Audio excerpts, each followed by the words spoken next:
రాష్ట్రం దివాలా తీసింది.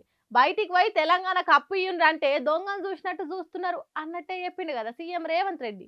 హాగో దాని మీద మాజీ మంత్రి కేటీఆర్ ప్రెస్ మీట్ పెట్టిండు.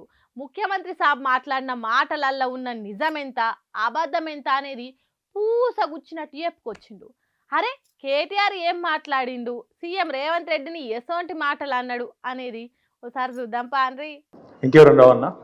ఏం లేదు, ఫోన్ ఆన్ చేసి పట్టుకున్నారు. నువ్వు కానీ ఇక స్టార్ట్ చేయాలనా?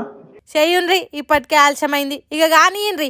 వ్యక్తులుగా మమ్మల్ని అందరినీ ఇక్కడ కూర్చున్న వాళ్ళందరినీ ఎన్ని తిట్టినా పడతాం. శాసనసభలో కానీ బయట కానీ ఎంత రోత మాటలు మాట్లాడినా పడ్డాము, పడతాం. ఏ గట్లెందుకు అంటున్నారు కేటీఆర్? ఉత్త పుణ్యానికి తిడితే ఎవ్వరు వాడొద్దు, ఊకోవద్దు. కేటీఆర్ గారి నాయకత్వంలో అమరుల త్యాగాల ఫలితంగా ప్రజల ఆశీర్వాదంతో సాధించిన తెలంగాణ రాష్ట్రాన్ని అవమానించే విధంగా, ఈ రాష్ట్ర భవిష్యత్తుకు ఒక శాపం పెట్టే విధంగా నిన్న ముఖ్యమంత్రి రేవంత్ రెడ్డి మాట్లాడిన దారుణమైన మాటలు ఏవైతున్నాయో అని చూసిన తర్వాత ఆరోగ్యం బాగాలేకపోయినా ఇంకోటి బాగాలేకపోయినా ఏదేమైనా సరే ఖచ్చితంగా నువ్వు పోవాల్సిందే, మాట్లాడాల్సిందే. పార్టీ తరఫున పార్టీగా మనం చెప్పాలి మన వాదన, పార్టీగా మనం చెప్పాలి తెలంగాణ ప్రజలకు కొన్ని వాస్తవాలు. అరే పానం మంచిగా లేకున్నా సుస్థి చేసిన తెలంగాణను తక్కువ చేసినట్టు మాట్లాడినందుకు ప్రెస్ మీట్ పెట్టాల్సి వచ్చిందట. సరే ఇక అసలు ముచ్చటకు వస్తే, నిన్న రేవంత్ రెడ్డి గారు మాట్లాడిన మాటలు చూస్తే స్వతంత్ర భారతదేశ చరిత్రలోనే అత్యంత అసమర్థుడు, ఒక చేతగానివాడు, ఒక పనికిరాని దక్షత లేని పాలకుడు ఇంకొకరు లేరు ఈ దేశంలో అనేది మాత్రం తేలిపోయింది. అట్లాగే ఇంకోటి కూడా తేలిపోయింది. ఏవైతే వీళ్ళు ఒక 420 హామీలతో అభయ హస్తం అనే పేరు మీద ఇచ్చిన మేనిఫెస్టో, అందులో సబ్బండ వర్గాలకు కలిపి 420 హామీలు ఏవైతే ఇచ్చిండ్రో, కాంగ్రెస్ మేనిఫెస్టో ఈ శతాబ్దపు అతిపెద్ద మోసం అనేది కూడా తేలిపోయింది. చరిత్రలోనే చెత్త సీఎం అంట, 100 ఏళ్లలోనే పెద్ద మోసమట కాంగ్రెస్ హామీలు. కేటీఆర్కి అట్లా అనిపించింది ఎందుకో కూడా చెప్పిండు. ముఖ్యమంత్రి గారు మాట్లాడుతూ నన్ను ఎవరు నమ్ముతలేరు, అప్పు ఉడతలేదు, ఢిల్లీకి వెళ్తే దొంగను చూసినట్టు చూస్తుండ్రు, అపాయింట్మెంట్ కోసం పోతే చెప్పులు ఎత్తుకపోతాడేమో అని భయపడుతున్నారు. దగ్గర నేను కూడా ఒక 10-15 మంది ముఖ్యమంత్రులు వాళ్ళ నడవడిక, వాళ్ళ మాట తిరివని చూసినాను. నాకు పక్కన చాలా మంది విశేషమైన అనుభవం కలిగిన వాళ్ళు ఉన్నారు. కానీ బహుశా ఇంత దివాలా కోరు మాటలు మాత్రం బహుశా ఈ దేశ చరిత్రలనే ఏ రాజకీయ నాయకుడు కూడా మాట్లాడలేదు. ముఖ్యమంత్రి కాదు, ఏ రాజకీయ నాయకుడు కూడా మాట్లాడలేదు. ఒక్క మాటలో చెప్పాలంటే రేవంత్ రెడ్డి గారు నిన్న నాకు పరిపాలన చేత కాదు అని కాడి పడేసిండని చెప్పక తప్పదు. చాలా స్పష్టంగా కాడి వాడేసి నాతో కాదు అని చేతులు ఎత్తేసిండు. కొత్త అప్పు పుట్టించరాకపోడు, బయటికి పోతే బద్నం పాలవుతున్నామని చెప్పుడు, నాతో అయితలేదని కాడి కింద వాడేసినట్టేనట. ఎక్కడ పోయినా దొంగలాగా చూస్తున్నారు అంటున్నాడు ముఖ్యమంత్రి. మరి దొంగను దొంగలెక్క కాకపోతే ఎట్లా చూస్తారు? దొంగను దొంగలెక్కనే చూస్తారు. నోట్ల కట్టలతో దొరికిపోయిన దొంగను ఖచ్చితంగా దొంగనే అంటారు, దొంగనే చూస్తారు. ఒక విశ్వసనీయత లేని ఓటుకు నోటు దొంగను కాంగ్రెస్ అనే ఒక ఎర్రి పార్టీ గుడ్డిగా నమ్మి సీఎం చేసింది, కానీ ఖచ్చితంగా దేశంలో మిగతా వాళ్ళు మాత్రం నమ్ముతలేరు.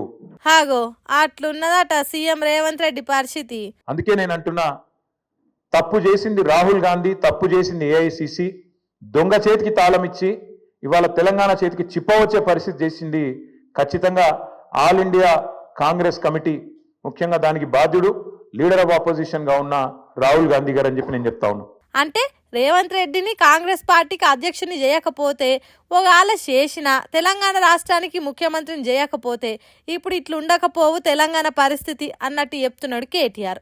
సరే అవన్నీ గడిచిన ముచ్చట్లు కానీ ఇంతకు రేవంత్ రెడ్డి అట్లా ఎందుకు మాట్లాడినట్టు అని అంటే, అధికారంలోకి వస్తామని వాళ్ళు అనుకోలేదు, అడ్డగోలుగా హామీలు ఇచ్చిండ్రు, నోటికొచ్చిన చెత్తవాగుడంతా వాగిండ్రు, ఎవరేం చెప్తుంది రాసుకుంటా వేయిండ్రు మేనిఫెస్టో అనుకుంటా. ఇవాళ ఏం చేయాలనో తెలుస్తలేదు, వచ్చినాక మొత్తం నాశనం చేసిండ్రు. అట్లాంటి పరిస్థితి వచ్చింది కాబట్టి ఇవాళ కేవలం తప్పించుకోవడానికి, కేవలం ప్రజలను ఇక మాత్రం కాదు తప్పించుకోవడానికి మార్గాలు వెతుకుతూ, దొంగతనం చేసినాక దొంగ పారిపోయేటప్పుడు ఎట్లయితే మార్గాలు వెతుకుతాడో ఆ పద్ధతుల్లో రేవంత్ రెడ్డి గారు ఇవాళ మాట్లాడుతున్నట్టుగా ఆయన ఫ్రస్ట్రేషన్ చూస్తుంటే కనబడతా ఉన్నది. ఇచ్చిన హామీలు ఎగ్గొట్టేతానికే ఇట్లా మాట్లాడుతున్నాడట రేవంత్ రెడ్డి. అందుకే అప్పు ఉడతలేదు, తిప్పలు అవుతున్నది, ఓడ్చుకోవాలి, సర్దుకోవాలనే మాటలు ఉద్యోగ సంఘాలకు చెప్తున్నాడట. ఏం అడుగుతుండ్రు ఇలా ఉద్యోగులు? మీరు చెప్పిందే అడుగుతుండ్రు కదా. గొంతమ్మ కోరికలు ఏమైనా కోరిండ్రా? పిఆర్సీ వేస్తామన్నారు, ఏది అని అడుగుతుండ్రు. డిఏలు ఏవి అని అడుగుతున్నారు. కానీ ఇవాళ మీరు మాట్లాడే మాట ప్రజల ముందు ఉద్యోగులను విలన్లుగా చిత్రీకరించే ఒక చిల్లర కుట్ర. ఉద్యోగులకు ఇయ్యాల్సినే చెప్పినా హామీలు ఇయ్యాల్సి వస్తుందని ఉద్దర మాటలు మాట్లాడిండు సీఎం అన్నట్టు చెప్తున్నాడు. ముఖ్యమంత్రి గారు చేస్తున్నారో వారిని వాళ్ళ తెలంగాణ ఉద్యోగుల తరపున మేము అడుగుతున్నాం. భారత రాష్ట్ర సమితిగా అందాల పోటీలకు 250 కోట్లు ఉన్నాయి, కానీ పెన్షన్ రిటైర్ అయిన వాళ్ళకు మీకు పెన్షన్ ఇస్తుంది, కానీ రిటైర్ అయిన వాళ్ళకు రిటైర్మెంట్ బెనిఫిట్స్ ఇస్తుంది, కానీ పైసలు లేవా? ఇదేనండి ప్రభుత్వం. ప్రపంచ సుందరుల అందాలు చూసేటానికి ఆర్టీసీ కార్మికుల కష్టాలు కనబడకుండా దాచిపెట్టే ఉపాయం చేస్తున్నావా అన్నట్టు ఎత్తి ఒడిచినట్టు మాట్లాడిండు. నన్ను కోసుకొని తింటారా అంటుండు ముఖ్యమంత్రి. నన్ను కోసుకొని వండుకొని తింటారా? ఇది ఒక ముఖ్యమంత్రి ప్రభుత్వ ఉద్యోగులను ఉద్దేశించి మాట్లాడిన మాట. అయ్యా ముఖ్యమంత్రి గారు, నిన్ను కోసుకొని తినేంత పిచ్చోడెవడు లేడు. నువ్వే నీ తలమాసిన విధానాలతో రాష్ట్రాన్ని కాల్చుక తింటున్నావు. రాష్ట్రాన్ని సంవత్సరంన్నర రాచి రంపాన పెడుతున్నావు నువ్వు. హాగో అట్లా చేస్తున్నాడట రేవంత్ రెడ్డి. ఉన్నది గింత, ఖర్చు అయ్యేది గింత, ఇంకింత కావాలంటే ఏడికి పోవాలి మీరే చెప్పుండ్రి అని అన్నాడు కదా. హాగో దాని మీద ఇట్లా మాట్లాడిండు కేటీఆర్. మేమనేది ఏ ముఖ్యమంత్రి కూడా భారతదేశ చరిత్రలో ఈ 78 ఏళ్లలో తాను పరిపాలిస్తున్న రాష్ట్రానికి నీ శాపాలు పెట్టినోడైతే వాడు లేడు. ఎయిడ్స్ పేషెంట్ అంటివి, క్యాన్సర్ పేషెంట్ అంటివి, ఆఖరికి నిన్న దివాలా తీసింది మనకు అప్పు ఉడతలేదు అని చెప్పి అట్లా మాట్లాడుతీవి. అందుకే నీ దివాలా కోరు మాటలు, నీ ఇంటలెక్చువల్ బ్యాంక్రప్సీ, నీ ప్రభుత్వం యొక్క దివాలా కోరు విధానాలే వాళ్ళ రాష్ట్రం పాలిట శాపాలుగా మారినాయి. అంతకుముందు ఇట్లా దివాలా తీయలేదు. ఎంతంటే అంత అప్పు పుట్టింది, రాష్ట్రం పరుగులు తీసింది. మీ పాలన చేయబట్టే వెనుకకు పోతున్నదట. తర్వాత అప్పులకు సర్కార్ నెల నెల కడుతున్న పైసల ముచ్చటే చెప్పిండు. 6,000 తప్పే, 6,500 తప్పే, 7,000 కోట్లు తప్పే, 10,000 కోట్లు తప్పే, నెలకు 4,626 కోట్లు కూడా తప్పే. ఇది ఆర్బీఐ రిపోర్టు. దీని ప్రకారం నెలకు తెలంగాణ ప్రభుత్వం కడుతున్నది అసలు మిత్తి కలిపి కేవలం 2,000 కోట్లు మాత్రమే. ఇది కాగు లెక్క, ఆర్బీఐ లెక్క, ఇదేదో కాకి లెక్క కాదు. ఇన్నరా అసలు లెక్కలు పక్కకు పెట్టి మొత్తం అబద్ధాలే ప్రచారం చేస్తున్నాడట సీఎం సాబు. అట్లాగే ఆర్థికంగా రాష్ట్రాన్ని పరుగులు పెట్టించి దేశంలోనే అగ్రగామిగా తయారు చేసి బంగారు పల్లెంలో పెట్టి నీకు అధికారం అప్పచెప్తే 17 నెలల కాలంలోనే అస్తవ్యస్తం చేసింది నువ్వు కాదా? ఉత్తగా బద్నాం వేస్తున్నట్టు కాదు, తెలంగాణను ఎట్లా అస్తవ్యస్తం చేసిండ్రో పొగుడుతో చెప్పిండు. రియల్ ఎస్టేట్ పడిపోయింది, రిజిస్ట్రేషన్లు తగ్గినాయి, జీఎస్టీ వసూలు ఆగమైనాయి అన్నట్టు వరుస పెట్టి చెప్పిండు. ఒకవేళ రాష్ట్రం పరిస్థితి మంచిగా లేకుంటే ఏం చేయాలి, దాన్ని చక్కదిద్దేతందుకు ఏమేం చేయాలనో ఆలోచన చేయాలి కదా పెద్ద మనసుతోని. ఆగో అది రేవంత్ రెడ్డి చేస్తలేడట. ఎందుకు జరుగుతున్నది ఇది? ఒక కుటుంబ పెద్ద నిజంగా మన ఇంట్లో సమస్య ఉంటే కూడా కడుపులో పెట్టుకుంటాడు, కాపాడుకుంటాడు, 4 గోడల మధ్యలో మాట్లాడుకుంటారు. కానీ బజార్లో పడి మా రాష్ట్రం దివాలా తీసింది, మా రాష్ట్రం సంకనాకిపోయింది, మా రాష్ట్రం పూర్తిగా ఎయిడ్స్ పేషెంటు, క్యాన్సర్ పేషెంట్ అని ఎవడన్నా మాట్లాడతాడా? This is the intellectual bankruptcy of Congress party. That's why I said the state of Telangana is not bankrupt. ఇట్లా మాట్లాడు తెలివి తక్కువతనం, అంతేగాని తెలంగాణ విలువ తక్కువ కాదట. ఇట్లా కూడా మాట్లాడచ్చు అని. ఢిల్లీకి పోతే అపాయింట్మెంట్లు ఇస్తలేరు, చెప్పులు ఎత్తుకపోతారేమో అని చెప్పి కలుస్తలేరు అన్నాడు. అమ్మతోడు చెప్తున్నా ఈ మాట. నేను ఎవరు చెప్పులు ఎత్తుకపోతారట? అరే చెప్పులు ఎత్తుకపోయేటోళ్ళు వేరే పార్టీలు ఉన్నారు ఇక్కడ, అది వాళ్ళ కథ వేరు. చెప్పులు ఎత్తుకపోవడింది నాకు అర్థం కాదు. ఢిల్లీకి పోతే అపాయింట్మెంట్లు ఇస్తలేరు, ఎవరు ఇస్తలేరు? రాహుల్ గాంధీ ఇస్తలేడు, వరకు కరెక్టే, నీకు ఇయ్యరు కూడా. ఎట్లు ఇస్తారు? నీకు తెలిసిపోయింది నీ కథ అంతా. అందులోనట ఈయన ఎకానమీ క్లాస్లో పోతుండట. బా ఫోటోలు మొత్తం బయట పెడతాం, ప్రైవేట్ ఫ్లైట్లు, బిజినెస్ క్లాసులు, మీ ట్రిప్పులు మొత్తం ఫోటోలు బయట పెడతాం, సోషల్ మీడియాలో ఇప్పటికీ తిరుగుతున్నాయి, మళ్ళీ పెడతాం. అరే గింత అన్యాయం మాటలు మాట్లాడతారు. 43 సార్లు ఢిల్లీకి పోతివి, 43 పైసలు లేకపోతివి, ఏముంటుంది ఇజ్జత్ నీకు ఢిల్లీ మార్కెట్లో? వీడు ఊకొత్తాడిపోతాడు, ఎందుకు ఇవ్వాలి మీకు అపాయింట్మెంట్? ఇస్తలేరు, ఏం చేయాలి మరి?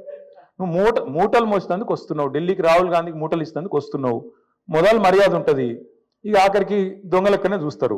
ఈ ముచ్చట ఇట్లుంటే తెలంగాణ ఆదాయం పెరుగుతలేదా అంటున్నారు, కానీ అనుముల కుటుంబ ఆస్తులు ఎందుకు పెరుగుతున్నాయని ప్రశ్నించిండు. ముఖ్యమంత్రి అయిన 6 నెలల లోపలనే మీ అన్న అనుముల జగదీశ్వర్ రెడ్డి గారు 1000 కోట్ల పెట్టుబడి పెడతా అని మీతో ఒప్పందం కుదుర్చుకుంటాడు. స్వచ్ఛ బయో అనే కంపెనీ వస్తుంది, 1000 కోట్ల పెట్టుబడి పెడతాను ఆయన ముంగట్టుకొస్తాడు. మీ అల్లుడు వెంకట నరసింహారెడ్డి అనుకుంటే ఆయన పేరు, ఇంకేదో ఉన్నది పేరు. ఆయన కొన్ని వేల కోట్లతోని ఫార్మా కంపెనీ పెడతా అని చెప్పి లగచర్లకు వస్తాడు. దానికోసం నువ్వు మళ్ళీ అక్కడ మీ కొడంగల్లో రైతుల భూములు గుంజుకుంటావు. ఎక్కడికి వెళ్ళి వచ్చినాయి వేల కోట్లు మీ అన్నకు మీ అల్లుడికి? ఇగో గిట్లా మొత్తం 45 నిమిషాలకు ఎక్కువ మాట్లాడిండు కేటీఆర్. రేవంత్ రెడ్డి మాట్లాడిన ప్రతి మాటకు వల్లించుకుంటా ఒక్కొక్క మాట ఎత్తి ఒడిచినట్టు మాట్లాడుకుంటా సర్కారు ఇజ్జత్ తీసినంత పనిచేసిండు కేటీఆర్. ఇక మరి దీని మీద సర్కారు ఏ తీరులో రియాక్ట్ అవుతుందో ముందు ముందు చూడాలి. ప్రమాదాలు ఆపదలు మనకేమైనా చెప్పు వస్తాయా? ఎప్పుడు ఏ చెట్టు ఊలుతుందో ఏడ పిడుగు పడుతుందో ఎవడొచ్చి ఒడుస్తాడో తెలియదు. అట్లనే మొన్న పహల్గాం దాడి కూడా గట్లనే అయింది. కాబట్టి అసొంటి మళ్ళా అయితే మన ప్రాణాలు మనం ఎట్లా కాపాడుకోవాలి, మన చుట్టూ ఏం జరుగుతుందో అర్థం కాని టైంలో ఏం చేయాలనో చెప్తారట. ఇందాం పాండ్రి, వాయమ్మ అసలే నాకు నా ప్రాణాల మీద మస్తు పాయరం, దేవుడా పాండ్రి పాండ్రి. చిన్న పెద్ద ముసలి ముతక అందరు తయారుండర్రి. ఏ క్షణం ఏమవుతుందో ఎవ్వలకు తెలియదు.